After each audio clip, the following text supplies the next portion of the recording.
Why do your headlights look great after toothpaste and then turn yellow again a few weeks later? It's not dirt. It's UV damage baked into the plastic, and scrubbing alone can't stop it. I'll prove it with side-by-side tests and a flashlight inspection so you see the truth up close. Before we move on, please take a moment to subscribe to the channel and like the video. Then I'll walk you through the German trick. 4 stages of wet sanding, a controlled polish, and a UV-sealed finish with a 2K clear coat that cures rock hard. If you're tired of chasing temporary shine, this is the method that finally ends the cycle. So if toothpaste makes them look clear, why do they haze back faster than before? The short answer is you exposed raw plastic to sunlight. The longer answer is a quiet materials problem that lives inside the lens, not just on top of it. Modern headlights aren't glass, they're polycarbonate, chosen because it's tough and resists rock hits. That toughness has a weakness. UV light from the sun breaks the plastic's polymer chains. To slow that down, manufacturers spray on a thin UV hardcoat at the factory. That coating is the bodyguard. It soaks up or blocks the UV before it can chew into the clear plastic underneath. Once that layer wears down or gets stripped, the sun starts attacking the lens itself, and yellowing accelerates. You've probably heard people call it dirt or oxidation like it's a film you can wipe off. That's only part of the story. The real damage forms below the surface. UV energy roughens the outer skin of the polycarbonate and seeds microscopic cracking. You can clean grime, but you can't wipe away subsurface damage with a rag. Grab a flashlight and hold it low across the lens at an angle. On a dirty but healthy lens, you'll see streaks and smudges that move as you wipe. On a UV-aged lens, you'll see a spiderweb shimmer that doesn't shift with cleaning. That's microcracking and frosted plastic scattering the light. It's the difference between a dirty window and etched glass. Both look cloudy, but only one needs more than soap. Here's what that does at night. A frosted lens doesn't just look bad, it scatters the beam. Light that should form a clean pattern and sharp cutoff gets sprayed around, so less of it reaches the road where you need it. Safety studies report that heavily oxidized headlights can slash nighttime visibility by 70 to 80%. That kind of loss isn't a minor annoyance. It changes how far ahead you can actually see. Think of UV-aged plastic like sunburned skin. Peeling the top layer feels satisfying, but the deeper burn still hurts and keeps burning without sunscreen. With headlights, mild abrasion can lift the chalky layer, but the plastic remains vulnerable until you restore a UV barrier. Without that shield, the clock resets the moment the sun hits it. That's why the quick fixes look great and fade fast. Toothpaste relies on tiny abrasives like silica to buff away surface haze. 3 to 5 minutes of hand polishing will make it look clearer, but it leaves no UV protection behind. Baking soda with vinegar or lemon does the same kind of light abrasion and cleaning.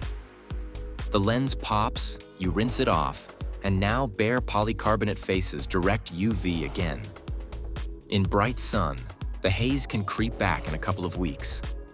The failing isn't your scrubbing technique, it's the missing UV seal. Once the factory hardcoat is worn thin or removed, every unprotected day compounds the damage inside the plastic. If you want lasting clarity, you need to rebuild the surface and then lock it under a UV-stable barrier. That's the only way to stop the cycle instead of pausing it.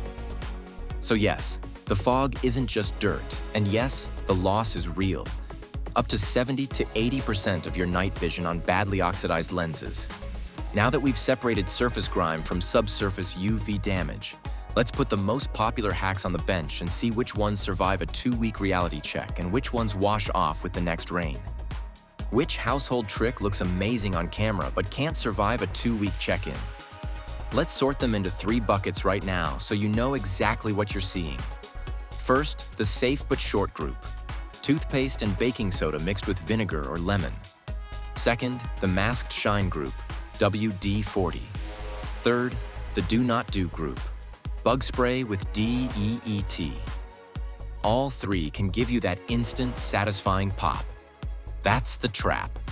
They make you think the job's done, when in reality you've either cleaned the surface, oiled it, or softened it just enough to level it, none of which rebuilds a UV barrier. Start with toothpaste. Whitening pastes use mild abrasives like silica or baking soda. You apply a pea-sized amount to a damp pad. Work it in with small circles for 3 to 5 minutes, and the lens brightens. The motion lifts loose oxidation and smooths shallow texture. Rinse and it looks clear, so you feel like you nailed it. But you didn't add UV protection.